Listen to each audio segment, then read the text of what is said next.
seluruh dunia nanti akan melihat bahwa Islam yang dibawa oleh Indonesia itu betul-betul menerapkan konsep kejayaan.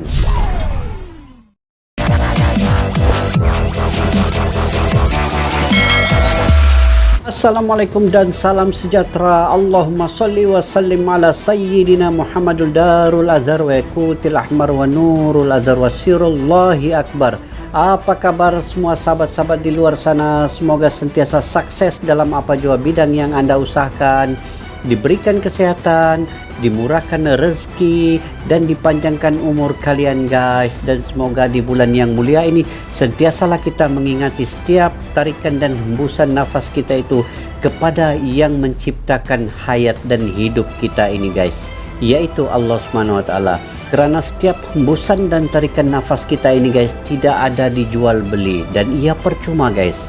Sebab itu kita perlu ingat kepada yang pencipta sentiasa.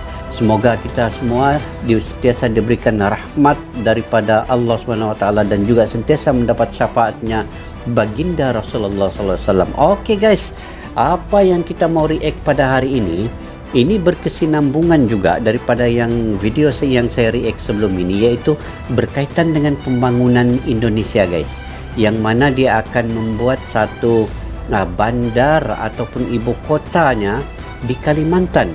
Dan kali ini saya jumpa juga video react kali ini di channel di mana guys, channelnya ialah beda enggak tanda soal.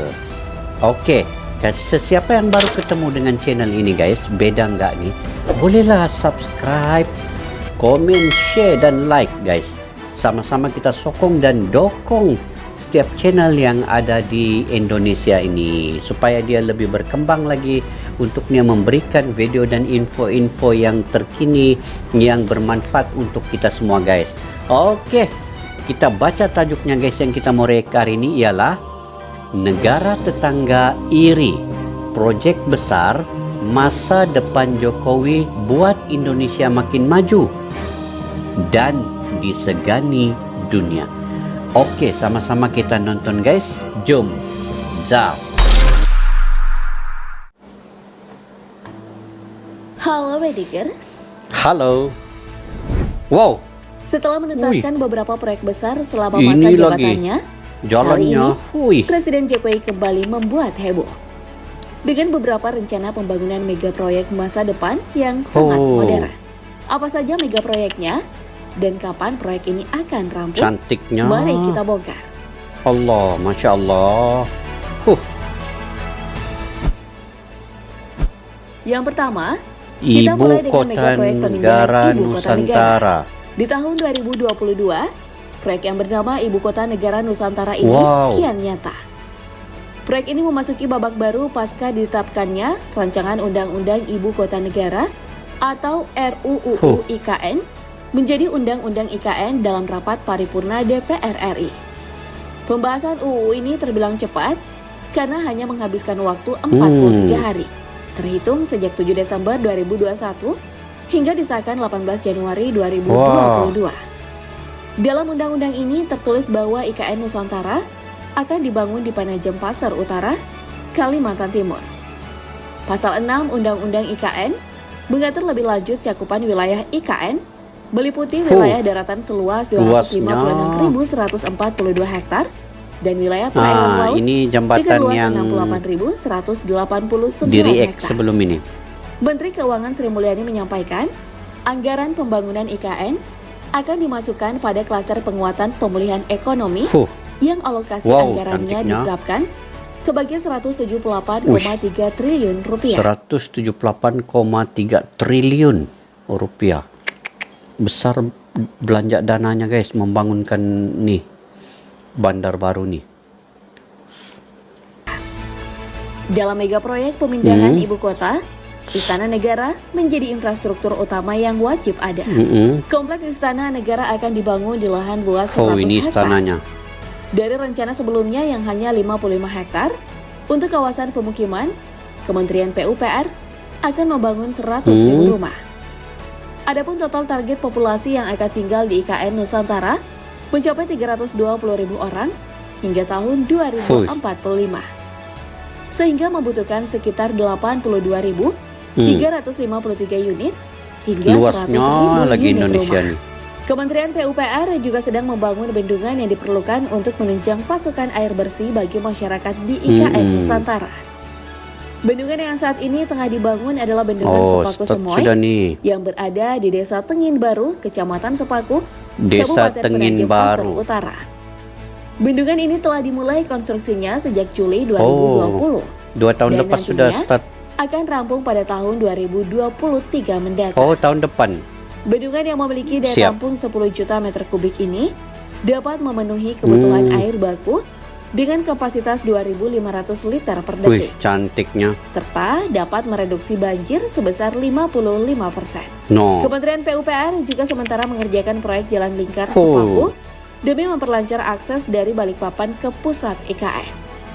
Jalan lingkar ini dirancang sepanjang 5,77 km, terbagi menjadi 3 segmen, yakni segmen 1 1,75 km, segmen 2 segmen 2 1,85 km, dan segmen 3 2,17 km. Jauh juga ya jalannya, Selain guys. itu, Kementerian PUPR akan membangun jalan tol yang menghubungkan Bandar Sultan Haji Muhammad Sulaiman Sepinggan dengan IKN sepanjang. Dia punya jalan nih bertingkat-tingkat, guys. Memang pembangunan yang pesat lah di Indonesia sekarang nih. Jom kita lanjutin, guys. Yang sekitar 47 km. Semoga saja proyek IKN Nusantara ini benar-benar dapat dinikmati oleh masyarakat. Insya Allah, mudah-mudahan semuanya pemerintah. siap dengan lancarnya. Itu tadi istananya. Selaras dengan mega proyek IKN Nusantara, proyek Rumah Sakit Internasional juga telah resmi dibangun. Rumah Sakit Internasional Bali terletak di kawasan wisata Sanur, Denpasar. Rumah sakit ini akan dibangun dalam 4 fase, mulai 2021 hingga 2032. Ini di mana tempatnya nih, guys? Ditandai dengan peletakan batu pertama Nanti atau komentar oleh di bawah, Presiden guys, Joko ya. Widodo Di mana tempatnya nih? Bandar yang seterusnya nih. Oke. pada tanggal 27 Desember 2021.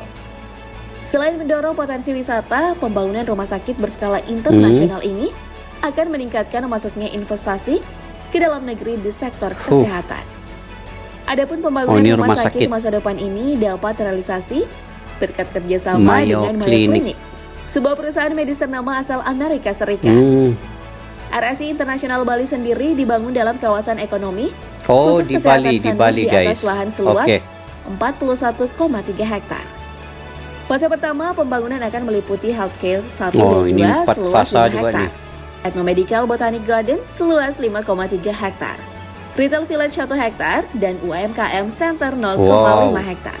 Pembangunan fase pertama ditargetkan kelar pada 2023. Bali International Hospital. Sementara itu, untuk fase kedua, pembangunan pusat kesehatan ini meliputi Bali Beach Hotel seluas 3,1 hektar. Ada juga nama Bung Karno Convention Center, guys. Seluas 2,1 hektar, serta parking hub yang terbagi 3 wilayah masing-masing 1,1 hektar, 0,9 hektar, dan 0,3 hektar. Tahap kedua ini diharapkan beres pada 2026.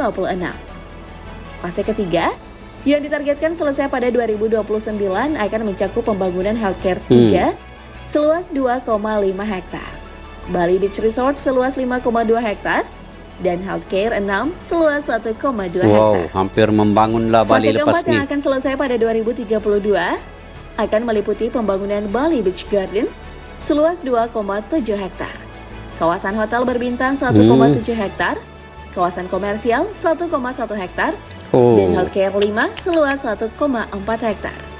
Mantap. Rumah sakit yang memiliki konsep health tourism ini mengelaborasi potensi di berbagai sektor, yaitu kesehatan dan sumber daya alam, manusia, serta budaya Indonesia. Dengan gagasan ini, masyarakat yang semula melakukan pengobatan ke luar negeri sambil berwisata dapat dilakukan di tanah air, mengingat Bali memiliki segalanya, baik budaya, infrastruktur, dan terkenal hingga ke mancanegara. Hai Bedigers, mega proyek ini akan menjadi destinasi wisata kesehatan pertama di Indonesia loh. Yang pertama. Sayangnya belum ada informasi terkait berapa total anggaran yang disiapkan untuk pembangunan proyek ini. Mesti besar dia punya dana nih. Dan ini selain lagi. destinasi wisata Tol kesehatan bawah pertama, laut, pemerintah juga mega akan membangun project tol bawah masa depan laut Jokowi. pertama Wow. di Indonesia. Masih Tol ingat bawah dengan laut proyek lagi. IKN Nusantara yang dibahas di awal tadi? Mantap. Nah, ibu kota baru ini nantinya akan tersambung dengan proyek tol bawah laut yang melewati Teluk Balikpapan. Pembangunan tol bawah laut ini bukan hanya cuma gaya-gayaan aja ya, Bedi Gers. Tujuan utamanya adalah untuk melindungi kawasan lindung.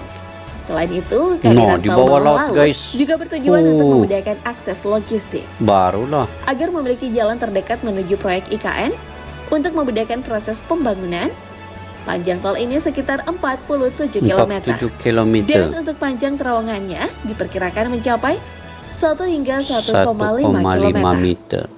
Tol bawah laut atau disebut juga sebagai submersible crossing ini akan menjadi penghubung antara Balikpapan dan Samarinda ke IKN Nusantara. Meskipun lokasi tepatnya masih disiapkan dan anggarannya juga belum ada dalam APBN 2022. Baru dalam perancangan. Waduh, guys, apa yang kita boleh simpulkan daripada video ini? Sebenarnya Indonesia ini telah maju ke depan, guys. Dia bukan saja dari segi yang saya react sebelum ini berkaitan dengan ketenteraan militer dan sebagainya, tetapi apa yang Pak Jokowi buat ini dari segi pembangunan di desa-desa, di kampung-kampung, dia seimbangkan, guys, dengan di bandar. Kalau dulu pembangunan hanya tertumpu di pusat bandar saja, tetapi kini pembangunan yang Pak Jokowi ingin bawa ini ke serata Indonesia, ke kampung-kampung, ke desa-desa, yang mana dia akan meningkatkan ekonomi masyarakat setempat, guys. Itu yang poin yang paling penting. Bila pembangunan ini dapat dibuat di desa-desa, di luar daripada bandar, pusat-pusat bandar, maka orang-orang masyarakat di luar itu akan lebih menumpukan kegiatan ekonominya di situ saja. Dia tidak perlu keluar bandar pun untuk mencari pekerjaan. Ini salah satu yang Jokowi bawa, Pak Jokowi, untuk membangunkan masyarakat di bawahnya, guys. Pembangunan ini disamaratakan, tidak hanya tertumpu di pusat-pusat bandar yang besar saja. Bila ini semua terjadi nanti, mudah-mudahan kita doakan supaya semua yang dirancangkan ini berjalan dengan lancar, guys. Kalau saya perkirakan Pak Jokowi ini bolehlah dikategorikan sebagai bapak pembangunan ya untuk Indonesia. Sebab apa? Banyak yang dia dirikan selama dia dalam pemerintahannya, walaupun secara berperingkat-peringkat, bermula dari bawah, tetapi lama-kelamaan hasilnya itu kita nampak, guys. Hasilnya kita nampak. Bangga juga lah dengan apa yang ada dipamerkan oleh Indonesia kini berbanding dahulu. Satu lagi, saya juga tertarik dengan video ini tadi. Apabila pembangunan ini diterapi dengan konsepnya itu mesra alam, guys, di mana ia dikelilingi oleh pokok-pokok, kehijauan, sumber alam yang ada di situ tidak terlalu diganggu gugat. Jadi pembangunan itu di tengah-tengah, lepas itu dikelilingi pula oleh kehijauan yang cantik, sumber alamnya terjaga. Cukup menarik, guys. Inilah satu menarik perhatian kepada sesiapa yang datang nanti, kepada bule-bule yang datang dari luar, datang ke Indonesia nanti. Ini akan menjadi tarikan daya pelancong, guys. Dan sebenarnya inilah konsep yang dibawa oleh Pak Jokowi ini. Saya melihatnya ia membawa juga nama Islam itu, guys, yang mana bila kita ingin melakukan sesuatu pekerjaan itu dengan bersungguh-sungguh sesuai dengan yang selalu dilaungkan azan, hayya alal falah, yaitu berarti menuju kejayaan. Itulah nampak yang diutarakan dalam pembangunan di Indonesia dibawa oleh Pak Jokowi ini. Maka nama Islam itu akan tertegak, guys. Jadi ini juga membawa nama negara Indonesia, dan seluruh dunia nanti akan melihat bahwa Islam yang dibawa oleh Indonesia itu betul-betul menerapkan konsep kejayaan. Kejayaan itu diseimbangkan dengan sumber-sumber alam yang ada di dalam negara itu sendiri. Insya Allah, guys, itu saja yang saya dapat komen dari video ini. Jika kalian punya juga pandangan pendapat yang terkait dengan video ini tadi, boleh komentar-komentar di bawah, guys. kita sama-sama berinteraksi, sama-sama menyatakan pandangan yang jujur, ikhlas guys, dan juga buah pikiran yang positif saja. Oke, insyaallah guys, sampai kita berjumpa lagi di video yang akan datang. Salam serumpun, salam silaturahim, Indonesia bersaudara. Assalamualaikum, bye bye.